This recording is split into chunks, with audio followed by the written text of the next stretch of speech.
Hey guys, tonight we slip into the grimy, shadow-cloaked world of medieval assassins, where every step you take echoes with danger, and the flicker of a torch could mean your end. Picture yourself crouched in a damp alley, the stench of rotting straw and horse dung stinging your nose, your fingers gripping a dagger so cold it bites your palm. You're not just anyone, you're a trained killer, hired to snuff out a life for a pouch of silver. But here's the kicker, you probably won't survive this. One wrong move, one creaky floorboard, and it's your blood pooling in the dirt. This is no Hollywood ninja fantasy. Being a medieval assassin was a miserable, nerve-shredding grind. So before you get comfortable, take a moment to like the video and subscribe, but only if you genuinely enjoy what I do here. Drop a comment with your city and local time. I'd love to know where you're drifting off from tonight. Now dim the lights, maybe turn on a fan for that soft background hum, and let's ease into tonight's journey together. You start as a nobody, some scrappy kid plucked from a muddy village or a city slum, chosen not for your courage but for your desperation. The life of a medieval assassin begins with training so brutal it makes your stomach churn just thinking about it. You're not learning to fence like a knight, you're learning to kill quick and quiet in ways that leave no trace. Your mentor, a grizzled shadow with eyes like flint, drills you in the art of the blade. He makes you stab straw dummies until your arms scream, teaching you to aim for the soft spots, under the ribs, through the neck. One day, he hands you a live target, a pig, squealing and thrashing. You hesitate, and he cuffs you hard enough to see stars. "Kill or be killed," he growls, and you learn fast that mercy is a luxury you can't afford. The training grounds are no cozy dojo. You're shivering in a derelict barn or a forest clearing far from prying eyes. You run until your lungs burn, learning to move silent as a ghost across twigs and gravel. You climb walls, rough stone tearing your fingers, because a good assassin scales a fortress like a spider. Historians note that many assassins were trained by secretive guilds like the Order of the Saffron Veil in Persia, though records are spotty since secret societies don't exactly keep ledgers. But here's a quirky tidbit. Some trainers used blindfolds to force you to rely on sound and touch, making you stalk a target by the rustle of their cloak or the creak of their boots. Imagine fumbling in the dark, heart pounding, knowing one misstep earns you a beating, or worse. You're taught to read people too. A merchant's nervous tick, a guard's lazy patrol pattern, these are your lifelines. But it's not just physical, your mind gets hammered into something sharp and cold. You learn to bury fear, to ignore the knot in your gut when you picture the target's face. Historians still argue whether these guilds brainwashed their recruits or just preyed on those already broken by poverty. Either way, you're not a person anymore, you're a tool honed to a razor's edge. And the worst part? The training never ends. Every job is a test, and failure means you're dead, or worse, abandoned by the guild, left to rot in a world that hates you. Let's lighten the mood for a second. Imagine you're practicing knife throwing, and your mentor, with his one good eye, smirks and says, "Aim for the apple, not my head." You laugh, but your hands shake, because missing might actually cost you. Or picture yourself sneaking through a drill, only to trip over a chicken coop and send feathers flying. The guild doesn't care for excuses. You're scrubbing chicken dung off your cloak as punishment. And here's a grim chuckle. Some assassins were so malnourished during training that they'd steal bread from the kitchen, only to find it laced with a mild poison. Another test to toughen your stomach. By now you're starting to see why this life sucked. You're not a glamorous spy, you're a half-starved, paranoid wretch, trained to kill before you're killed. Your body aches, your mind's a tangle of fear and focus, and you're barely past the starting line. The city awaits, full of shadows and targets, but also guards, traps, and 1,000 ways to die. You pull your cloak tighter, check your dagger, and step into the night, wondering if you'll ever see morning. You're deep in the medieval city now, where the air hums with danger and every shadow could hide a blade. The streets are a maze of crooked alleys, slick with mud and worse, and you're moving through them like a wraith, heart pounding as you dodge the glow of a passing torch. Being an assassin means mastering stealth, but in a world where a single cough can betray you, it's a miracle you're still breathing. You hug the walls, your cloak blending with the grime-stained stone, and pray the clatter of a distant cart masks your footsteps. This isn't some romantic cloak and dagger tale. It's a high-stakes game where one slip means a noose or a sword through your gut. The city's alive, even at night. Drunkards stagger from taverns, their slurred songs bouncing off the walls. Dogs bark, sniffing the air as you pass. You've learned to use the chaos, blend with the crowd, move when the bells toll, slip past guards distracted by a brawl. Historical records, like those from 14th century Florence, show assassins exploited urban sprawl, using narrow streets and rooftops to vanish after a kill. But here's a weird tidbit. Some assassins carried small bells, mimicking street vendors to mask their steps. Jingle jangle, and you're just another peddler, until your dagger finds its mark. Stealth isn't just about moving unseen, it's about thinking 3 steps ahead. You study your target's habits, when they dine, where they sleep, who they trust. You lurk near their favorite tavern, ear cocked for gossip, or bribe a servant for a scrap of routine. But every move's a gamble. That servant might snitch. The tavern keeper might notice your face. Historians still argue whether assassins worked solo or in tight-knit cells, with some claiming guilds like the Sicarii in ancient Judea had networks of spies feeding them intel. Either way, you're alone tonight, and the weight of it presses on your chest. Your tools are simple but deadly. A thin blade, easy to hide. A cord for strangling, silent and quick. You've practiced on sacks of grain, feeling the resistance, imagining a throat. Your boots are soft-soled, stitched to muffle sound, but they're soaked from a puddle you couldn't avoid. Wet feet, such a small thing, but now you're shivering, and a sneeze could end you. You curse under your breath, picturing your mentor's sneer. A real killer doesn't catch cold. That's a laugh, right? Except you're not laughing, because the guard at the corner is turning your way. Let's pause for a chuckle. Imagine you're scaling a wall, silent as a cat, only to knock over a flower pot. It shatters and you freeze, expecting a dozen guards. Instead, a cranky old woman leans out, yelling about her stupid cat. You slink away, heart racing, vowing never to trust pottery again.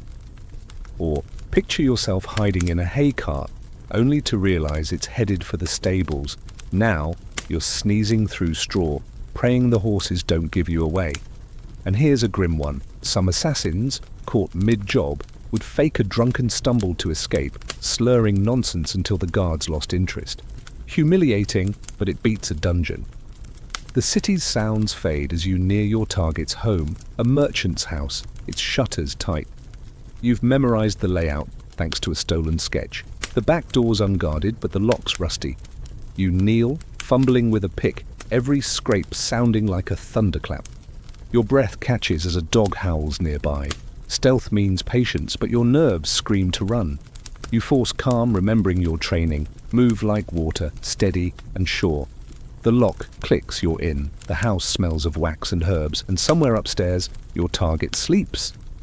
You glide forward, dagger ready, knowing the real test is yet to come.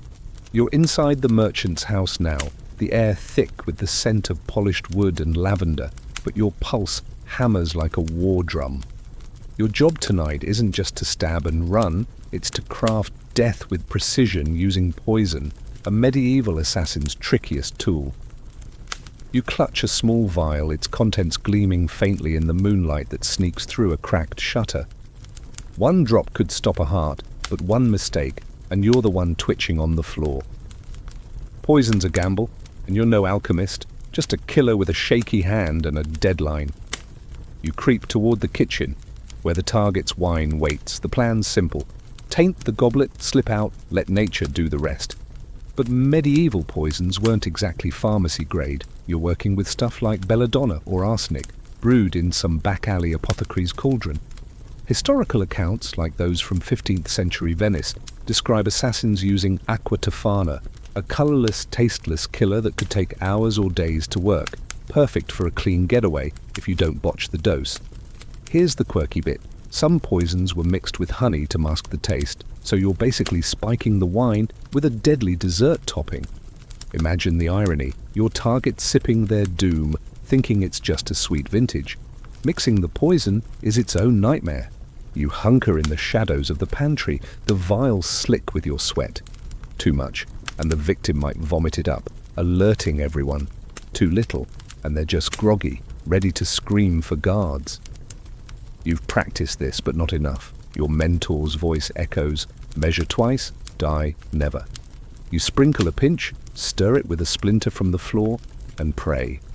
Historians still argue whether assassins were trained in basic chemistry or just followed recipes like grim cooks. Either way, you're no scholar, you're just trying not to poison yourself in the process. The house is quiet, save for the creak of settling beams. You tiptoe to the dining hall, where the goblet sits on a carved oak table. Your hands tremble as you pour the tainted wine, the liquid glinting like a traitor's promise. You're hyper-aware of every sound, a servant's snore, a mouse skittering in the walls. If you're caught now, it's not just a blade you'll face. Poisoners were burned or boiled in some towns, a punishment so brutal it makes your skin crawl. You cap the vial, tuck it into your cloak and wipe your hands on your tunic, as if that could erase the risk. Let's lighten the mood for a second. Picture you, sneaking through the kitchen only to knock over a stack of pots. They clatter, and you dive behind a barrel, heart in your throat, while a sleepy cook mumbles, "Blasted rats again, you're safe," but now you're covered in flour, looking like a ghost with a guilty conscience. Or imagine mistaking the wine for the cook's ale. Your target's fine, but the kitchen staff's napping permanently. And here's a dark chuckle. Some assassins carried antidotes just in case they accidentally sipped their own poison. Nothing says bad day like saving yourself from your own screw-up. You slide the goblet back into place, its contents now a silent killer. The job's half done, but the hard part's escaping. You retrace your steps, avoiding the creaky floorboard you noticed earlier. The back door's still unlocked, but as you slip outside, a guard's lantern swings closer. You freeze, blending with the shadows, your breath shallow. Poison's slow, but it's reliable, if you make it out. You melt into the alley, the vial still heavy in your pocket, a reminder that every job's a brush with death. The city's pulse thrums around you and you vanish into its veins, one step closer to surviving the night. You're back in the city's grimy underbelly, the tang of smoke and sweat clinging to your cloak as you hunker in a tavern's corner. The poison job's done, but the weight of it lingers. Now you're waiting for the payoff, the silver that makes this wretched life worth risking. Being a medieval assassin wasn't just about the kill, it was about the contract, the coin, and the constant threat of betrayal. You sip sour ale, eyes darting to the door, waiting for your client, a hooded figure who promised gold but might just as easily slip a knife between your ribs. The tavern's a roar of laughter and clinking mugs, perfect cover for a whispered deal. Your client slides into the booth, face half hidden, and pushes a leather pouch across the table. You feel its weight, promising, but you've been burned before. Medieval assassins, like those in the 13th century Damascus, were often paid in advance, half now, half later, to keep both sides honest. But here's a strange tidbit. Some clients paid in relics like a saint's fingerbone, claiming it was worth more than gold. You'd rather have coin, thanks. Try bartering a holy knuckle for bread. You count the silver, fingers brushing each piece, knowing a short stack means trouble. The contract's a dance of trust and treachery. You don't know your client's name, only their target, a rival merchant maybe, or a noble with too many enemies. They don't know you either, just a shadow who gets results. But trust? That's a fairy tale. Clients could double-cross you, hiring another assassin to tie up loose ends, namely you. Or they might skip the second payment, leaving you to dodge their hired thugs. Historians still argue whether assassin guilds enforced contracts with their own brutal justice, or if it was every killer for themselves. Either way, you're alone, and the pouch in your hand feels like a ticking bomb. You lean in, voice low, confirming the job's done. The client nods, but their eyes flicker. nervous, maybe scheming. You've learned to read these moments, the twitch of a lip, the shift of a hand toward a hidden blade, your own daggers close, strapped to your thigh. But a fight here means attention, and attention means death. You pocket the silver, mutter a farewell, and slip toward the door, weaving through drunken patrons. The client's gaze burns your back, and you wonder if you'll see them again, on your terms or theirs. Let's toss in a chuckle. Imagine you're counting your pay only to find a coin's fake, bite it, and it's lead. You glare at the client who shrugs like, "Oops, my bad." Or picture you haggling over payment and they offer a chicken instead of gold. You're an assassin, not a farmer, but now you're stuck with a clucking debt. And here's a grim one. Some assassins marked their coins with a scratch, so if they were betrayed, they could track the traitor by their own silver. Paranoid, sure, but it kept you breathing. The street outside is cold, the silver heavy in your cloak. You've got coin, but it's blood money, and every piece screams risk. You could spend it on a warm bed, a decent meal, but that's a trap. Flash too much wealth and people notice. You're not living large, you're surviving, always one job away from a noose or a knife. The city's shadows swallow you as you move, already thinking of the next contract, the next betrayal. You grip your dagger, the only thing you trust, and fade into the night. A ghost chasing a paycheck that might just be your last. You're slinking through a moonless night, the city's spires looming like jagged teeth. But now your target's no ordinary mark. It's a bishop, cloaked in holy robes, his influence as thick as the incense in his cathedral. Taking a contract on a man of the cloth is a whole new level of dangerous, because the medieval church wasn't just a spiritual powerhouse, it was a machine that could crush you under its weight. You move carefully, the cobblestones slick beneath your boots, knowing one false step could land you in the church's icy grip, excommunication, torture, or a pyre if they're feeling particularly pious.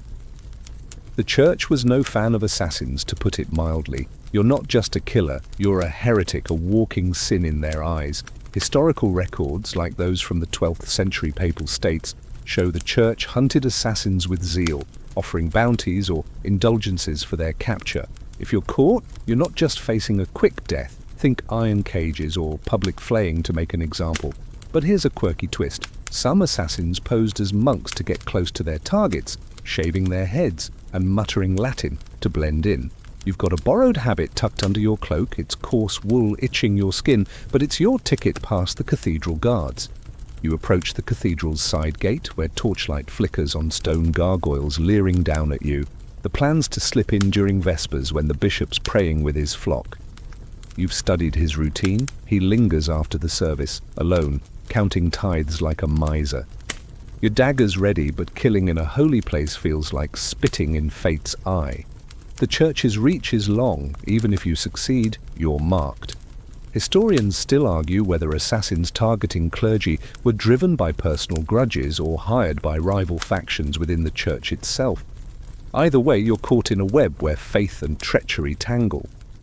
You pull the monk's hood low, muttering a half-remembered prayer to sell the act. The guard barely glances as you shuffle past, your heart thudding so loud you're sure he'll hear it.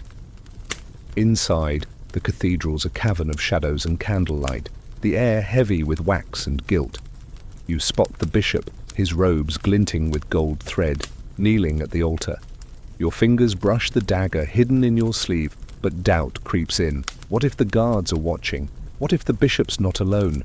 You force yourself to breathe, remembering your training. Fear is just noise. You glide closer, a shadow among shadows ready to strike. Let's lighten things up for a moment. Imagine you're in that monk disguise, but the hood's too big, slipping over your eyes mid-step. You stumble, nearly knocking over a candelabra, and a nun glares like you've insulted her personally. Or picture you practicing your fake Latin only to accidentally curse in front of a priest. Awkward, but you play it off as a cough. And here's a dark chuckle. Some assassins caught by the church claimed divine visions to avoid execution, spinning wild tales of angels ordering the hit. Spoiler, it rarely worked. Your steps from the bishop now, his back turned, oblivious. The cathedral's silence presses on you, broken only by the faint chant, of distant monks you could strike now, but the weight of the place, the crosses, the relics, makes your hand hesitate. Killing here feels like inviting a curse, and you're not sure you're that brave. You remember the poison job from before, how clean it felt compared to this. But the contract's clear, the silver's waiting, and you're no saint. You tighten your grip, ready to end it, knowing the church's wrath will follow you like a storm. You're scaling a castle wall now, the rough stones scraping your fingers raw as you cling to the shadows, the night air biting your face.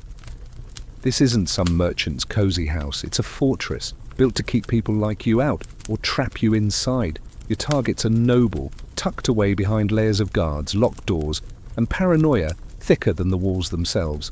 One mistake and you're not just dead, you're a trophy, your head on a pike for the Lord's amusement.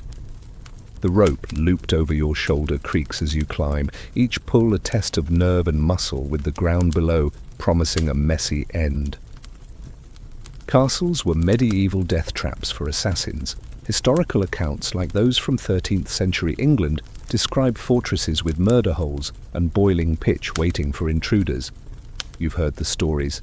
Assassins caught mid-climb, riddled with arrows before they hit the ground. But here's a quirky detail. Some castles had secret passages, built for escape but used by clever killers like you.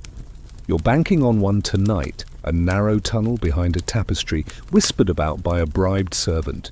If it's real, you're golden. If it's a trap, you're a corpse. You reach a ledge, heart pounding as you wedge yourself into a crenel. The wind howls, carrying the distant clink of a guard's armor. You've studied this place for days, patrol routes, weak points, the Lord's habit of pacing his chambers late.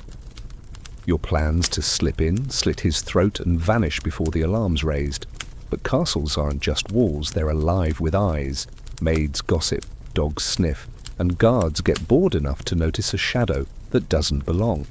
Historians still argue whether assassins targeted nobles more for political upheaval or personal vendettas, but you don't care about the why, just the how. You find the tunnel's entrance, a loose stone that shifts under your touch. It's tight, smelling of mold and damp earth, and you crawl through, dagger clenched in your teeth. The darkness presses in, your breath loud in your ears. You emerge behind a tapestry, the Lord's chamber, just beyond. Candlelight flickers through the fabric, and you hear him muttering. Prayers or curses, you can't tell. Your fingers tighten on the blade, but a floorboard creaks underfoot. You freeze, praying it's just the castle settling, not a guard about to gut you. Let's toss in a quick laugh. Imagine you're halfway up the wall when a bat swoops by, startling you so bad you nearly slip. Some elite killer spooked by a flying rat. Or picture you squeezing through that tunnel only to get stuck, your cloak snagged on a root, while you whisper swear like a sailor. And here's a grim one. Some assassins left decoy footprints in the mud outside, pointing the wrong way to throw off pursuit. Clever until the dog sniffed you out anyway. You ease the tapestry aside, the Lord's back to you, hunched over a desk. Your blade's ready, but the room feels wrong. Too quiet, too still. A guard could be behind the door, or worse, the Lord's expecting you. You think back to the poison job, how it felt safer than this close-up work. But there's no vial tonight, just steel and nerve. You step forward, silent as death, knowing this castle's walls hold 1,000 ways to die, and you're betting your life you've outsmarted them all. You're inside the Lord's chamber now, the air heavy with the scent of parchment and candle wax, but you're not you anymore. You're a stranger, draped in a stolen servant's tunic, your face smeared with soot to pass as a kitchen hand. Being a medieval assassin means wearing disguises like a second skin, blending into the noble's court where every glance could unmask you. The Lord's still at his desk, oblivious, but the castle hums with life, maids bustling, knights clanking in the hall, and you, a wolf among sheep, praying your borrowed identity holds. Disguises were an assassin's bread and butter. Historical records from the 14th century France mention killers posing as pilgrims or minstrels to slip into courts, their weapons hidden in loot cases or under robes. Here's a quirky tidbit. Some assassins used wigs made from horsehair. itchy and crude, but enough to fool a distracted guard. You've got one on now, prickling your scalp, and it's all you can do not to scratch. Your tunic's too tight, pilfered from a laundry line, and your boots don't match, but you shuffle like you belong, carrying a tray of bread as your excuse to be here. The court's a maze of egos and eyes, nobles gossip, servants scurry, and you keep your head down, muttering, "Yes, my lord," to anyone who looks your way.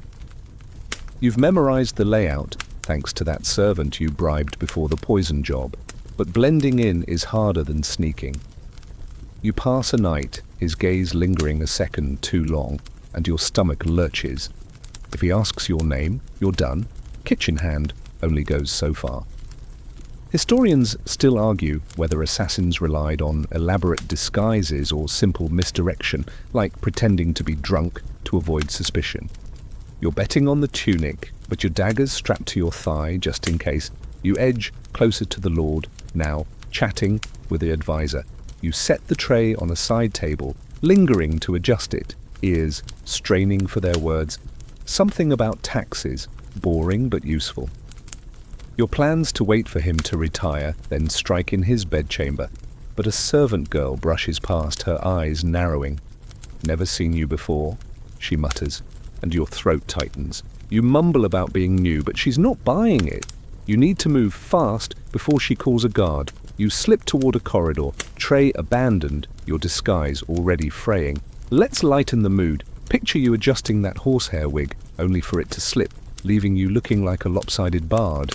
Nobles stare, and you fake a sneeze to fix it. Or imagine you're posing as a cook, but you drop a platter of soup, splashing a baron's velvet shoes. He yells, you apologize, and somehow you're mopping floors instead of killing. And here's a dark chuckle. Some assassins carried fake scars painted on with ash to look like seasoned workers. One smudge in the rain, though, and your battle wound runs down your cheek. You duck into the corridor, heart racing, the Lord's voice fading behind you.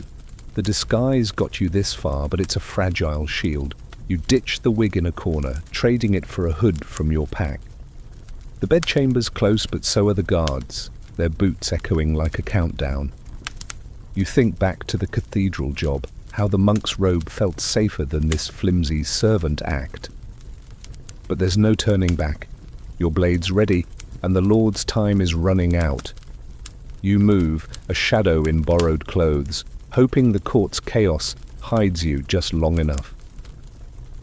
You're tucked in the Lord's bedchamber now, crouched behind a heavy velvet curtain, the musty fabric brushing your face as you hold your breath.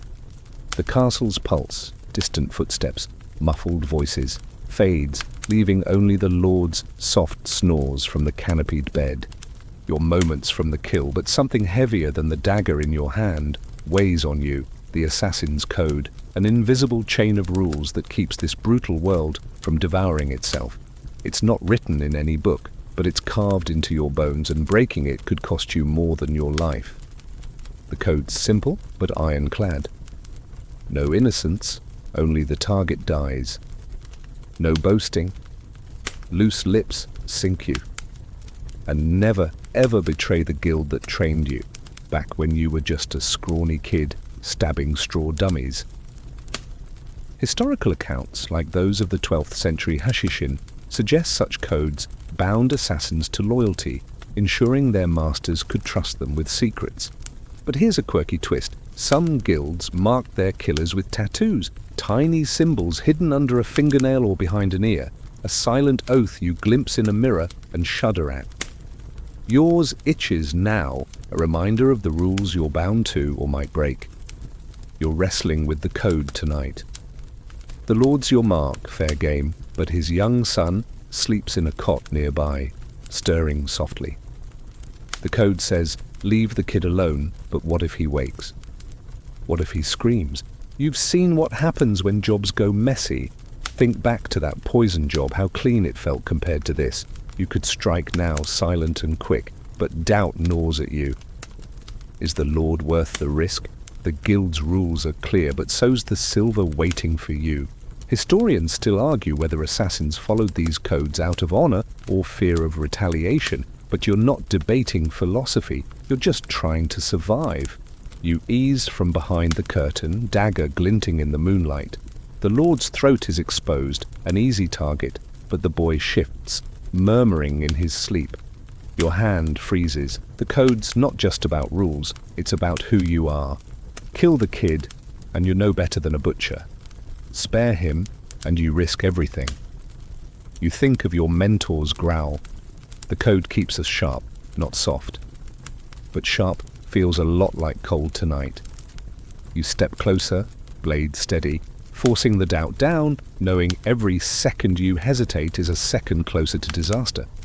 Let's slip in a chuckle. Imagine you're sneaking past a guard, sticking to the code's no innocence rule, only to trip over his napping dog. It yaps, you freeze, and the guard mumbles, "Quiet, fleabag." You're safe, but now you're dodging furballs instead of swords. Or picture you refusing to brag about a job, per the code, but your guildmate teases you anyway, calling you the mute shadow. And here's a grim one. Some assassins caught breaking the code were left alive but maimed, fingers gone, so they'd never hold a blade again. A fate worse than death, right? You're at the Lord's bedside now, the boy's still asleep, the code a whisper in your skull. You raise the dagger, aiming for the clean kill, but your eyes flick to the cot. One sound, one mistake, and you're done. The castle's walls seem to close in, the code's weight heavier than ever. You think of the cathedral job, how the church's glare felt lighter than this moment. But the guild's watching, the silver's waiting, and you're no hero, just a killer with a job. You lean in, ready to end it, praying the code holds you together. You're sprinting through the castle's outer courtyard now, the Lord's blood still warm on your blade, your breath ragged as you dodge moonlight, and the shouts of guards. The job went wrong, horribly wrong. You struck true, but the boy woke, his scream piercing the night like a blade through your plan. Now the castle's awake, torches flaring, and you're running for your life, the assassin's worst nightmare unfolding, a botched job, with chaos nipping at your heels. Every step feels like a gamble, the cobblestones slick underfoot, and you know one slip could land you in chains, or worse. A botched assassination was a death sentence in medieval times. Historical records like those from the 14th century Italy describe assassins caught after failed hits, their fates etched in public executions to deter others. You've heard the tales, men flayed or drawn and quartered, their screams a warning to the shadows. But here's a quirky tidbit. Some assassins carried failure tokens, small charms like a raven's feather, meant to appease their guild if a job went south. You clutch yours now, a chipped coin in your pocket, though it feels more like a curse than a shield. It's no help against the guard's boots pounding behind you. You dive into a hedge, thorns tearing at your cloak as a patrol thunders past. The boy's scream still echoes in your head, a mistake you can't unmake. You broke the code, spared him, sure, but his cry ruined everything. The guild won't care about your mercy, they'll see failure, and failure means you're a liability. Historians still argue whether guilds hunted their own for botched jobs or left them to the mercy of their enemies. Either way, you're marked now by the castle, and maybe your own kind. You scramble toward the outer wall, remembering the secret passage from the climb in, praying it's still clear. The air's thick with the smell of damp earth and fear, yours. You find the passage, a crumbling gap hidden by ivy, and squeeze through, heart hammering as a dog's bark splits the night. The guards are close, their lanterns casting jagged shadows. You think back to the poison job, how its clean distance felt safer than this frantic escape. But there's no vial to save you now, just your wits, and a battered coin that's supposed to mean something. You emerge outside the castle, the forest a dark promise of cover, but the alarm bells toll, and you know the hunt's just beginning. Let's toss in a quick laugh. Picture you tripping mid-escape, landing in a pigpen, and emerging covered in muck while guards run past, noses wrinkled. You're free, but you smell like a barnyard's revenge. Or imagine you dropping that failure token in the chaos only to see a crow snatch it up. Great, now even the birds are against you. And here's a grim chuckle. Some assassins, caught after a botch, tried bribing guards with their own blood money, only to find the guards took the coin and the rope anyway. Desperate times, right?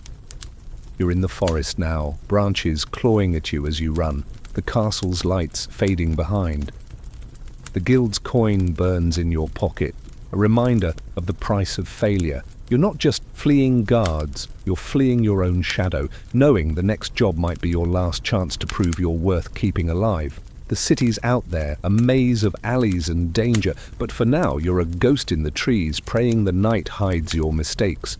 You're stumbling through the forest, the castle's bells now a faint echo, but your chest heaves with a new kind of fear. You're not just running from guards anymore. The guild knows you botched the Lord's job, and now your own kind, the shadows you once called allies, are hunting you. Your cloak's torn, your hands bloodied from thorns, and every snap of a twig makes you flinch, imagining a dagger aimed at your back. Being a medieval assassin was bad enough, but being hunted by your fellow killers? That's a nightmare where the darkness itself wants you dead. Assassin guilds didn't tolerate failure lightly.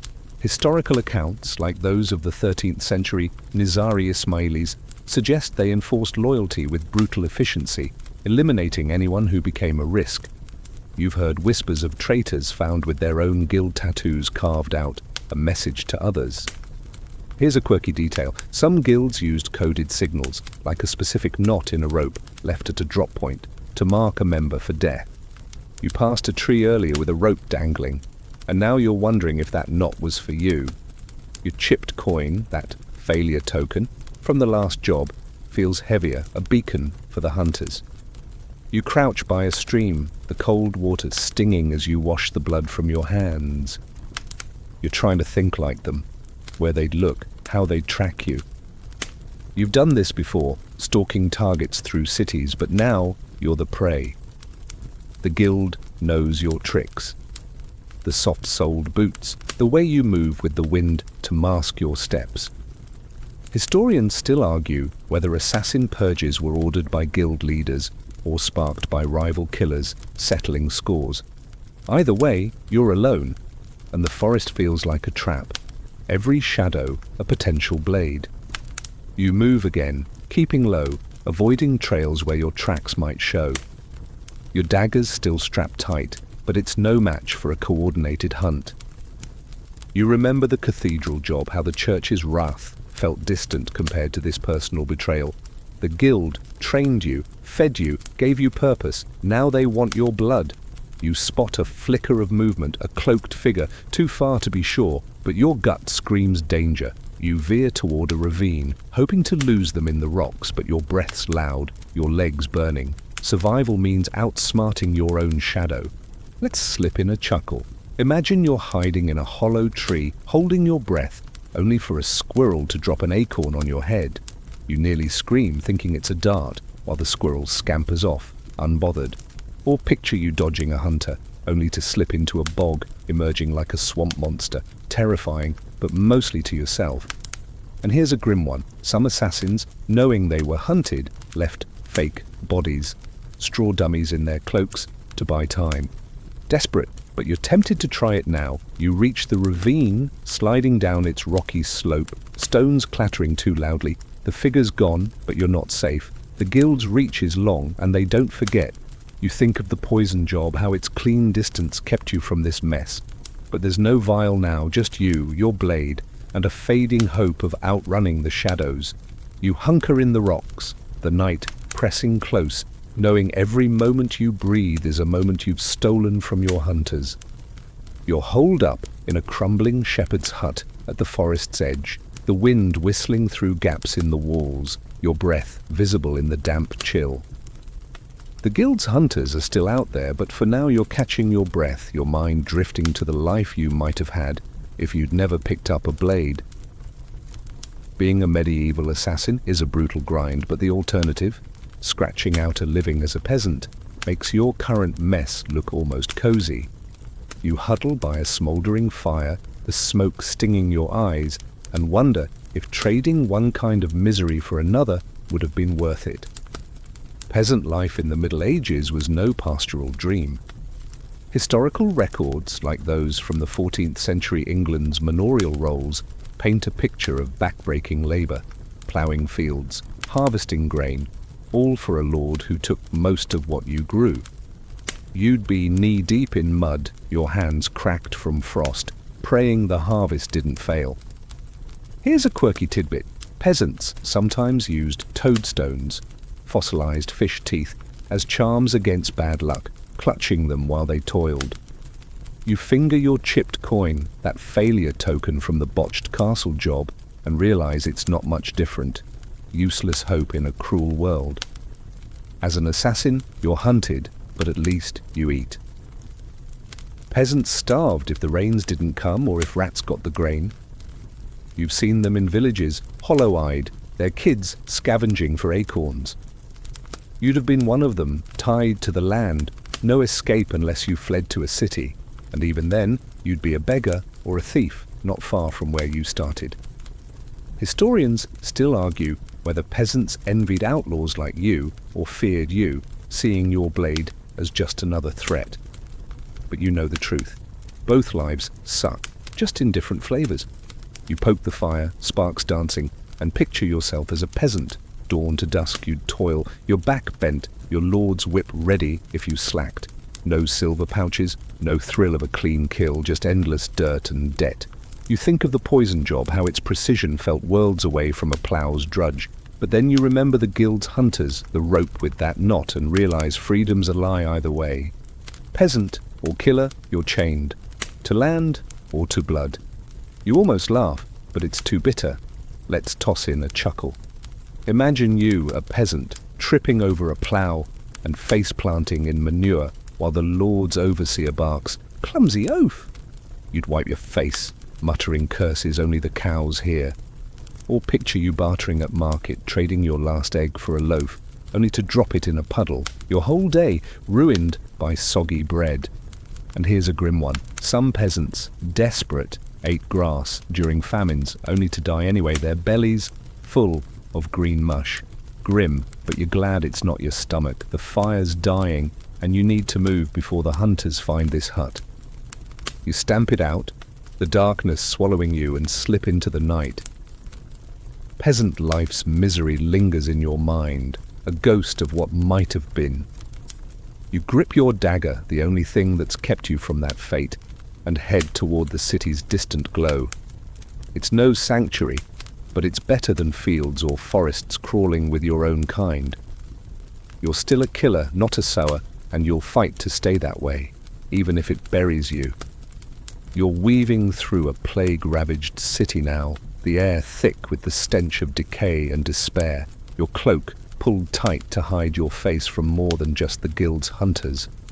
The Black Death looms like a spectre, its shadow turning every cough into a death knell.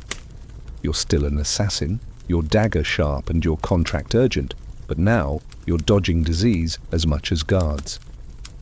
The streets are eerily quiet, save for the creak of death carts and the moans of the dying, and you're wondering if the plague might kill you before your target, or your pursuers, get the chance. The Black Death, which swept Europe in the 14th century, killed millions, and assassins weren't immune. Historical records, like those from Florence's Plague Chronicles, describe cities where half the population dropped, leaving markets empty and bodies piled in alleys. You're careful, stepping over puddles that might carry the pestilence. But here's a quirky tidbit. Some believed rubbing onion on your skin warded off the plague, so you've got a faint whiff of it clinging to you, stolen from a market stall. It's a faint hope, like that chipped coin still in your pocket from the botched castle job. But you'll take any edge. Your target's a merchant holed up in a boarded-up house, hoarding grain while the city starves. You've got to slip in, finish the job, and get out before the plague, or the guild, catches you. The streets are a maze of fear. People shuffle past, faces wrapped in cloth, eyes darting like they know death's coming. You've seen plague doctors, their beaked masks like grim birds, and you avoid them as much as the guards. Historians still argue whether assassins thrived during plagues, using chaos as cover, or suffered like everyone else, their skills useless against disease. You're betting on the chaos, but your chest tightens with every stranger's cough. You find the merchant's house, its shutters nailed shut, a faint light leaking through. You've got your dagger, but no poison this time. Too risky with the plague's stench masking everything. You think back to that clean poison job, how it felt safer than this. You pick the lock, your hands steady despite the feverish air, and slip inside. The merchant's alone, counting coins like they'll save him from the pestilence. You move silently, but a floorboard groans and he spins, eyes wild. You freeze, praying he thinks it's just the house or the plague haunting him. Let's slip in a chuckle. Imagine you're sneaking past a plague doctor, his mask bobbing, and you trip, landing in a pile of discarded bandages. You scramble up, gagging, while he mutters about unclean spirits. Or picture you grabbing that onion for protection, only to have it roll out of your cloak mid-job, leaving you looking like a clumsy cook. And here's a grim one.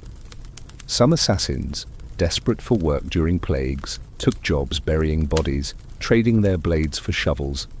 A step down, but at least it paid. The merchant's back to his coins, unaware of you creeping closer. The plague's your ally tonight, keeping guards away and the city distracted. But you feel it too, the weight of death everywhere, not just from your blade. You raise your dagger, ready to strike, knowing the guild's hunters are still out there, and the plague's no respecter of contracts. You're a killer in a dying world, and every job feels like a race against a foe you can't stab. You're perched on a rooftop, the city's plague-soaked streets sprawling below like a fevered nightmare, but your eyes are locked on the fortified manor across the square. Your target's no mere merchant this time, it's a king, his paranoia thicker than the walls guarding him. He's survived the Black Death, dodged coups, and now trusts no one, not his court, not his food, not the air he breathes. You're an assassin, your dagger still stained from the last job, but this contract feels like staring down a dragon with a toothpick. One wrong move, and you're not just dead, you're erased, your name cursed by a kingdom. Medieval kings were notoriously hard to kill. Historical records like those of Edward III's England describe monarchs surrounded by tasters, armed retainers, and spies sniffing out treachery. This king's doubled his guard since the plague, his manor bristling with steel. Here's a quirky tidbit. Some paranoid rulers slept in different rooms each night, their schedules known only to a trusted few, sometimes not even them, with decoys tucked into royal beds. You've bribed a scullery maid for scraps of his routine, but her info's shaky, and you're half sure she's already snitched.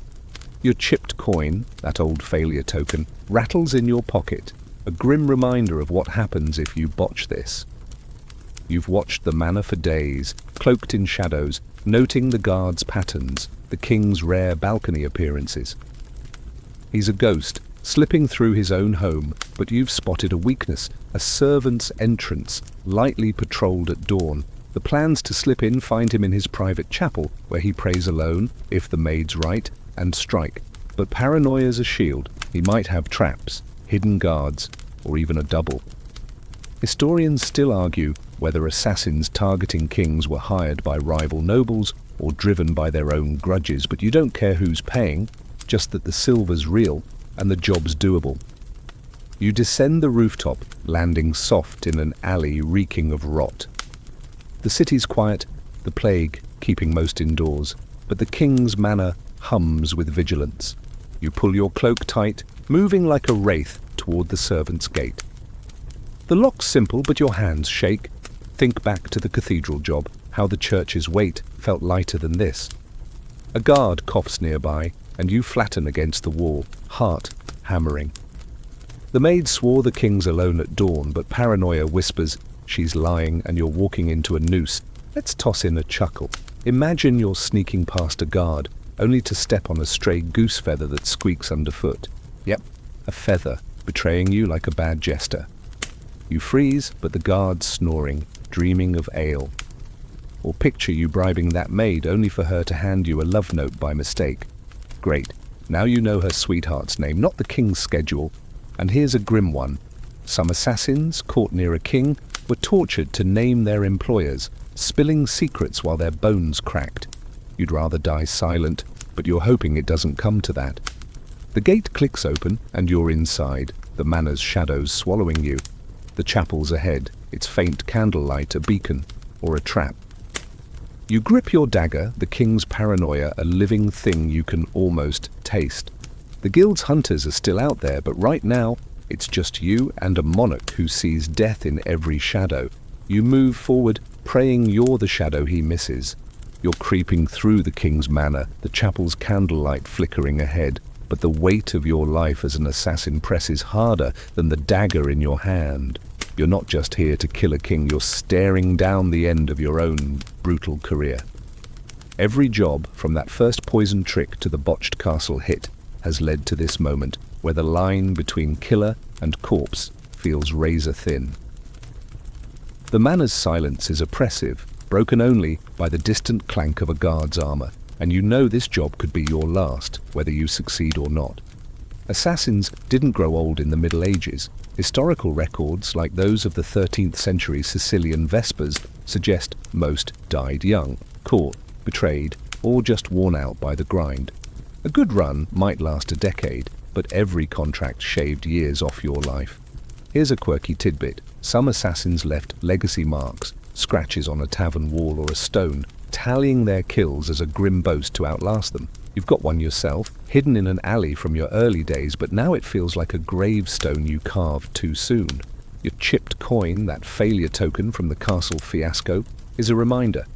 You're running out of luck. The chapel doors ajar, the king kneeling inside, his back to you. This is it. The moment you've trained for, bled for, survived for. But your mind drifts to the cost. The guild's hunters are still out there, waiting for you to slip. The church's curse from that bishop job lingers like a bad dream, and the plague, creeping through the city, doesn't care if you're a king or a killer.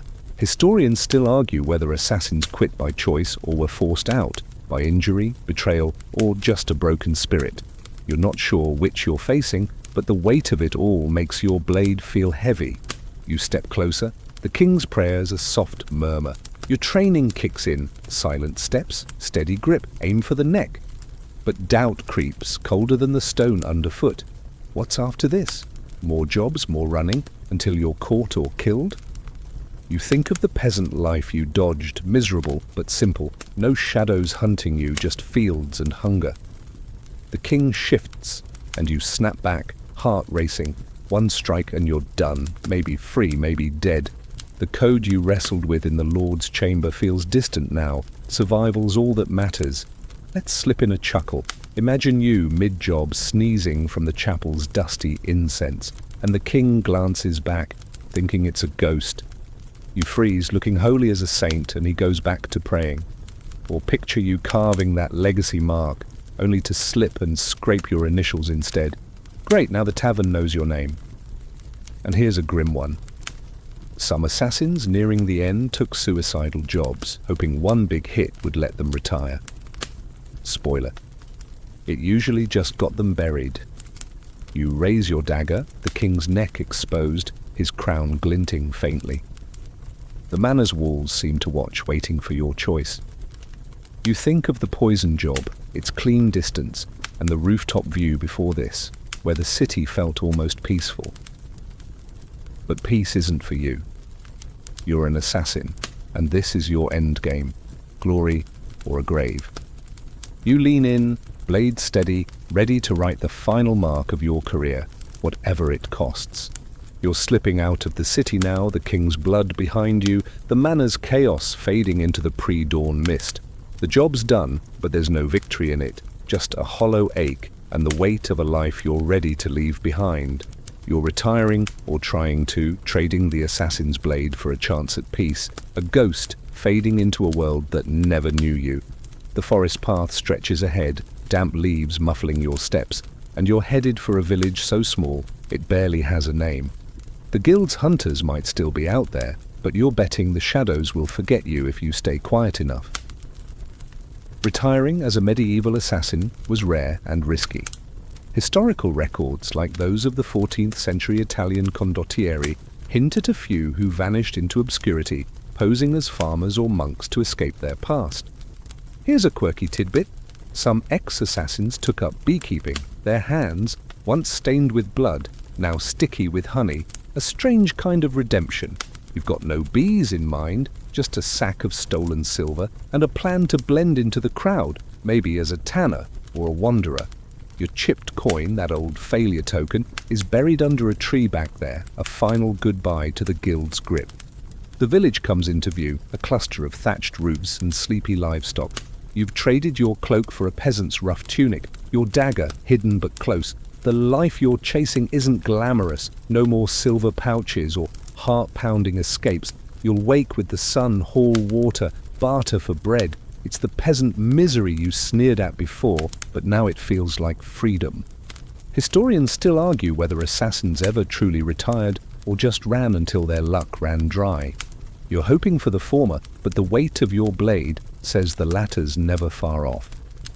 You pause by a stream, the water catching the first light. Your reflection stares back, older, harder, but maybe softer too. You think of the poison job, the cathedral, the king's chapel, each a piece of a life you're shedding. The guild might hunt you, the church might curse you, but here, in this nowhere place, you're just another face. You breathe deep, the air clean of blood and smoke, and start walking toward the village, your steps lighter, your past a shadow, you're finally outrunning. Let's toss in a final chuckle. Imagine you, the fearsome assassin, trying to haggle for turnips at market, only to scare the vendor with your stare. Old habits die hard. Or picture you settling into village life, only to jump at a snapping twig, brandishing a bread knife like it's a dagger. And here's a grim one. Some retirees were found years later, betrayed by a single boast in a tavern, their quiet lives ended by a guild's long memory. You'll keep your mouth shut, you swear. The village is close now, smoke curling from chimneys, the hum of morning life beginning. You're no longer a killer, just a stranger with calloused hands and a story you'll never tell. The world spins on oblivious and you're ready to let it forget you. The air grows softer now, the forest's edge fading into a gentle blur. As you walk toward that village, its lights like tiny stars against the dawn. Your steps slow, each one sinking into the earth, grounding you in a quiet you've never known. The dagger's still there, tucked away, but its weight feels lighter, like a memory you can finally set down. The sky's turning pink, the world waking slow and easy, and you let your shoulders loosen, your breath match the rhythm of the breeze. There's a cottage ahead, its door ajar, and you imagine a fire inside, a warm bowl of stew, a bed that doesn't smell of fear. You're not running anymore, no guards, no hunters, just the soft hum of a life you might deserve. Let the shadows keep their secrets. You're stepping into the light, where the days are long and the nights are kind. Sleep now, drifting on the thought of that village, its peace, wrapping you like a blanket. Good night.